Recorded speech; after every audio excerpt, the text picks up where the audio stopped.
nakita namin po si Andoy, may mga kasama. Mukhang kita rito, may dalang mga baril. Ano? Bakit may mga baril? Sino ba mga yun? Di po namin kilala. Tara, punta natin! Opo.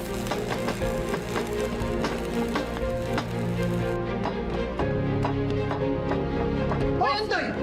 Anong nabalitaan ko na may kasama ka daw dito ng mga dayo? At mga armado pa? Pasensya na, boss. May emergency lang ho eh. Yung mga kasama ko kasi nahabol ng mga pulis eh. Nagkabakbakan. Tinamaan nga yung ibang kasama namin. Ano? May mga pugante pala yung mga dinala mo dito. Sino ba yung mga yan? Si Tanggol, yung tumakbong mayor. Ah, si Tanggol? Eh, makaisa tao yun ah. Bakit naman sinahat ng mga pulis? Malamang siguro dahil natalo sa eleksyon. Saka yung mga girero na kasi nakaupo ngayon. Ewan ko, Andoy ah. Sige na, pumayag ka naman. Sandali lang kami rito. Huwag kang magalala. Para naman di mo ako kilali. O siya, sige Andoy. Ikaw ang bahala dyan ah. Pinag-uusapan tayo. Siguraduhin mo na hindi tayo sasabi dyan kila Tanggol. Salamat. Salamat, Boss Elmo. Sige, sige. Tara.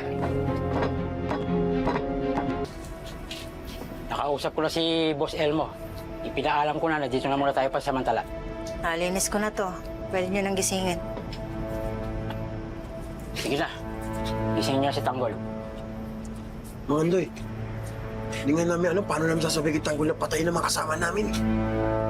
Wala na tayong magagawa. Wala namang may kagustuhan sa mga nangyari. Ang importante, buhay kayo.